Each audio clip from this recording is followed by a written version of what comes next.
Bonjour, je suis Jean-Philippe. Cette présentation a pour but d'expliquer les délais entre la date d'envoi et la date de reprise du contrat pour les résiliations en loi amont ou avec la résiliation infra-annuelle. Le calcul de ce délai est basé sur 4 articles de loi.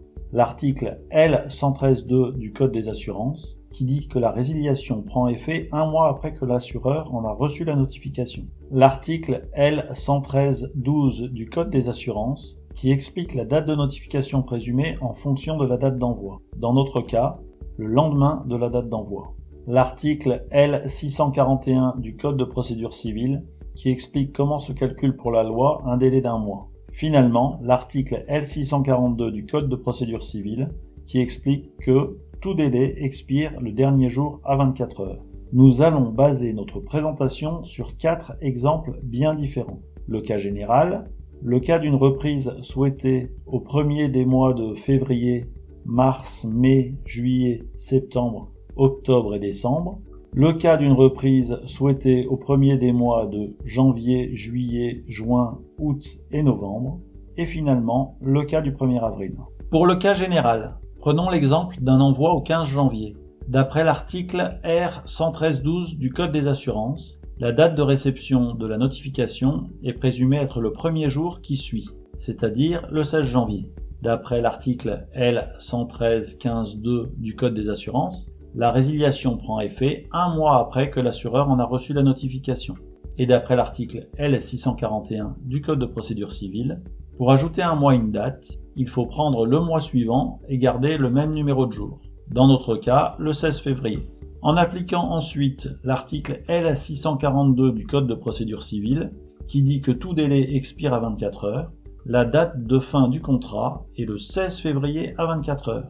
La date de reprise immédiatement après, et donc le 17 février à 0 heure. En conclusion, si j'envoie mon courrier le 15 janvier, je reprends le contrat le 17 février à 0 heure. Attention, le contrat est bien repris 1 mois et 2 jours après la date d'envoi. Prenons maintenant le cas où nous souhaitons une reprise au premier du mois de février, mars, juillet, septembre, octobre ou décembre. Pour l'exemple, je vais choisir de reprendre un contrat au 1er décembre. Nous allons essayer avec 2 dates d'envoi. La première, le 30 octobre. La date de notification est donc le 31 octobre, le lendemain.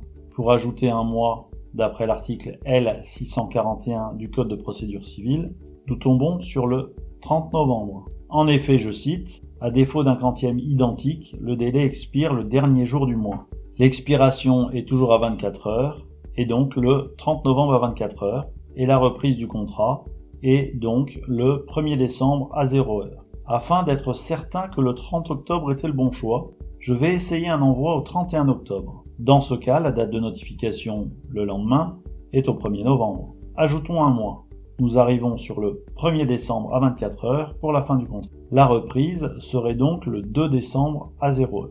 En conclusion, si je veux reprendre un contrat au 1er décembre, j'envoie mon courrier le 30 octobre. Attention, nous avons vu que si j'envoie mon courrier le 31 octobre, la reprise du contrat serait trop tard au 2 décembre. Troisième cas, nous souhaitons maintenant reprendre notre contrat au 1er du mois de janvier, juin, juillet, août ou novembre. Prenons pour l'exemple le cas d'une reprise souhaitée au 1er janvier. Comme pour le cas précédent, je vais essayer d'envoyer ma lettre le 30 novembre. La date de notification le lendemain est le 1er décembre. Un mois après, nous arrivons sur le 1er janvier et donc la fin du contrat est le 1er janvier à 24 heures. La date de reprise du contrat serait donc le 2 janvier pour un envoi le 30 novembre. Voyant que je m'y suis pris trop tard, je vais essayer un envoi le 29 octobre.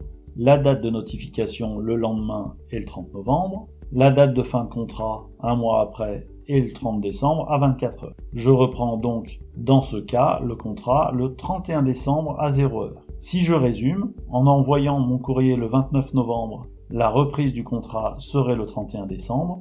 En envoyant le courrier le 30 novembre, la reprise du contrat serait le 2 janvier à 0 heure. Pour ce cas spécifique, si nous appliquons strictement la loi, il est donc impossible de tomber sur une reprise du contrat au 1er janvier. En attendant le décret d'application ou un accord de place qui viendra préciser cette règle, Nous allons donc décider d'envoyer le courrier le 29 novembre pour offrir au destinataire un jour de plus, plutôt que pour lui supprimer un jour pour traiter le courrier. Dernier cas, pour une reprise prévue au 1er avril.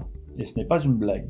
Prenons une année non bissextile. J'essaie par tâtonnement. J'envoie mon courrier le 27 février, la notification présumée le lendemain est le 28 février, la date de fin de contrat un mois après est donc le 28 mars à 24 heures. Donc la reprise du contrat est le 29 mars à 0 heure. Je vais donc essayer un envoi le 28 février. La date de notification présumée le lendemain est le 1er mars, un mois après la date de fin de contrat et le 1er avril à 24 heures. Je reprends donc le contrat le 2 avril à 0 heure. En conclusion, si j'applique au pied de la lettre la loi, je n'arriverai jamais à reprendre un contrat au 1er avril. Nous décidons donc d'envoyer le courrier l'avant-dernier jour du mois de février pour éviter le dernier jour qui serait trop tard. En conclusion de cette présentation, un peu technique, je vous l'accorde, voici le tableau qui définit la date d'envoi du courrier de résiliation en fonction de la date de reprise du contrat souhaité. Ceci pour les contrats à résilier en loi amont et avec la résiliation infra-annuelle. J'espère que cette vidéo vous a été utile. Comme toujours, n'hésitez pas à demander de l'aide si vous en avez besoin. À bientôt.